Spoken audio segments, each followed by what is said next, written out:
દ્વારકામાં ધામધૂમથી ભગવાન દ્વારકાધીશની રથયાત્રા નીકળી। મોટી સંખ્યામાં ભાવિક ભક્તોની હાજરી વચ્ચે 5 વાગ્યાથી 7 વાગ્યા દરમિયાન ભગવાન દ્વારકાધીશના ઉત્સવ સ્વરૂપને ચાંદી અને તુલસીના લાકડામાંથી બનેલા પૌરાણિક રથમાં બિરાજમાન કરાયા।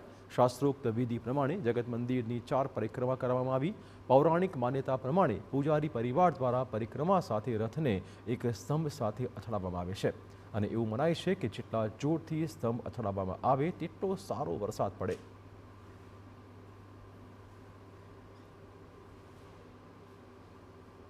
अंतर्गत करिए तो भगवान द्वारकाधीशना परिसरनी अंदर भगवान द्वारकाधीशना बाल स्वरूप ने चांदीना रथमां पधरावी અને 4 वखत परिक्रमा करवामां आवी।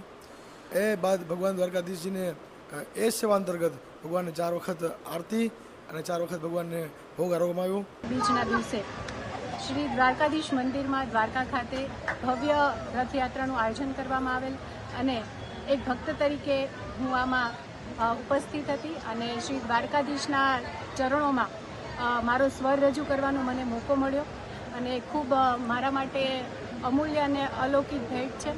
ભગવાન દ્વારકાધીશના મંદિરેથી રથયાત્રા નીકળી। રથને મંદિરના ફરતે 4 પ્રદક્ષિણા કરવામાં આવે। દરેક પ્રદક્ષિણાના અંતે ભગવાન દ્વારકાધીશને ભોગ આરતી થાય અને લાલાને પણ ભોગ આરતી થાય। આવા દિવ્ય વાતાવરણમાં આપણને સર્વેને સહભાગી થવાનો લાભ મળ્યો। એ બદલ ભગવાન દ્વારકાધીશનો આભાર માનીએ એટલો ઓછો છે। ભગવાન દ્વારકાધીશની આ યાત્રામાં જોડાયેલા અને ભગવાન દ્વારકાધીશના પ્રિય વૈષ્ણવો તમામના જીવનમાં ભગવાન મંગલ કરે, તમામનું ભગવાન ખ્યાલ રાખે।